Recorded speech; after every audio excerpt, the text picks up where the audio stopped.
So we get a number of questions on the ISM 3D. One of the most common ones is how good is it when it comes to magnetic immunity? So if you're on a vehicle and you're working around, say, steel structures, how well does it hold heading? So I guess to answer that, I have to tell you a little bit about how the sensor works. So the ISM 3D has got two modes of operation. The first mode is basically magnetic heading. So it follows it like most MEMS-based magnetic sensors. Inside the sensor, it's got three magnetometers, three gyroscopes, and three accelerometers. The accelerometers and gyroscopes are relatively high grade, so it gets the high grade attitude readings. When you're working on magnetic heading, the magnetometer is flying north on initial power up, and then they'll follow magnetic north, and they'll be slaved to the gyros and accelerometers. So the gyros will help prevent any temporary magnetic interference from affecting the heading. So if you have a temporary magnetic interferer come alongside it, the magnetometers will quickly spin off and point towards it, or be moved by it. But the gyros will realize there's not been any physical movement, they'll hold that heading.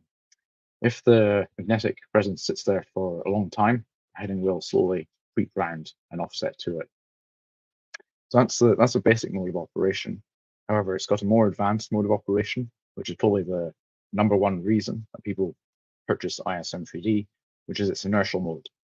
So in inertial mode, when you power up the sensor, on initial power up, for the first 10 seconds or so, it uses the magnetometers to locate north. Then after 10 seconds, the heading update gets handed over to the gyroscopes and accelerometers. So after 10 seconds of operation, it will have a heading, and you can bring it alongside a magnetic structure, even a strong magnet, you put right next to it, and the heading won't move at all. Even if the magnet is left there for hours and hours, the heading won't adjust at all, because it practically ignores the magnetometers and just changes the heading based on the gyroscopes.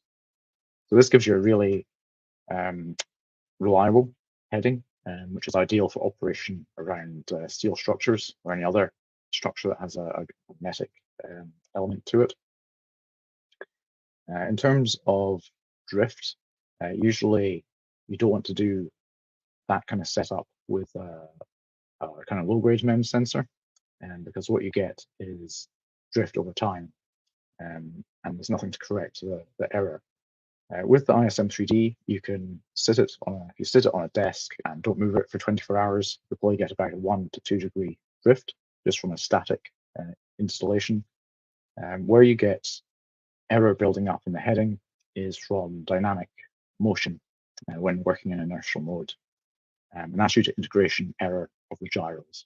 So if you're on a large work class vehicle, which many of the ISM 3Ds are, you can maintain operations for many hours because the dynamic motion is usually relatively slow.